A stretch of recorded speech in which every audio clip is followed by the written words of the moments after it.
গঙ্গাকে কেন ভগীরথ মর্তে এনেছিলেন?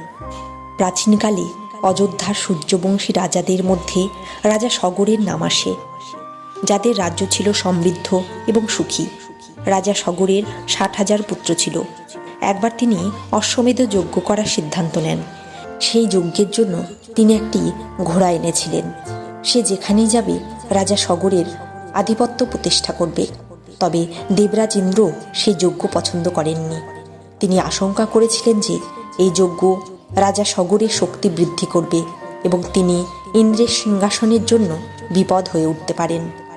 তাই ইন্দ্র যজ্ঞের ঘোড়াটি চুরি করে কপিল মুনির আশ্রমে বেঁধে দিলেন। রাজা সগরের 60,000 পুত্র যখন দেখলেন যে ঘোড়াটি হারিয়ে গেছে, তখন তারা এটির সন্ধানে বেরিয়ে পড়লেন। খুঁজতে খুঁজতে তারা কপিল মুনির আশ্রমে পৌঁছে যান এবং সেখানে যজ্ঞের ঘোড়াটি দেখতে পান। এটা দেখে সেই পুত্ররা ঋষি কপিলের উপর তাদের যজ্ঞের ঘোড়া চুরির অভিযোগ আনলেন। ধ্যানে মগ্ন কপিল ঋষি এই অভিযোগ শুনে হঠাৎ রেগে গেলেন। তিনি চোখ খুললেন এবং ক্রোধে রাজা সগরের 60,000 পুত্রকে সেখানে পুড়িয়ে ছাই করে দিলেন।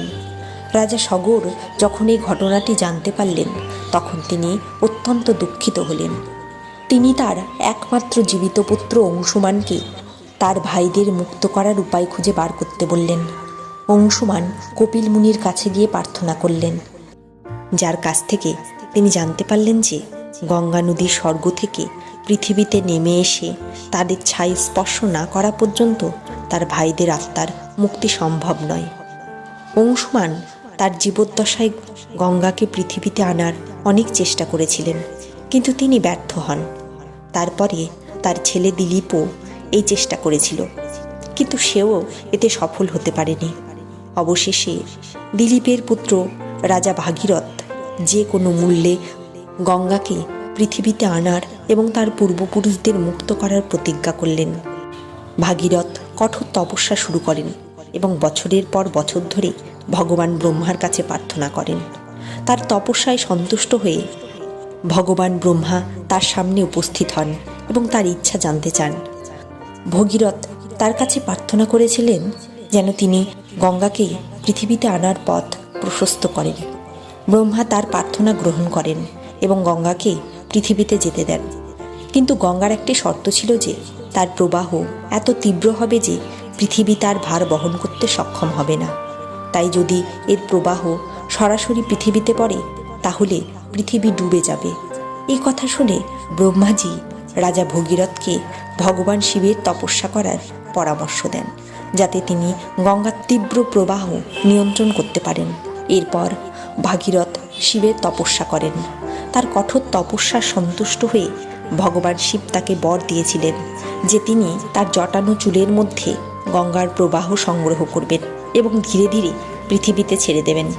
যখন গঙ্গা শিবের জটানো চুলের মধ্যে মিশে গেলেন, তখন তিনি তার হিংস্রতা নিয়ন্ত্রণ করলেন। এরপর ভগবান শিব ধীরে ধীরে জটানো চুল থেকে গঙ্গাকে পৃথিবীতে ছেড়ে দিলেন।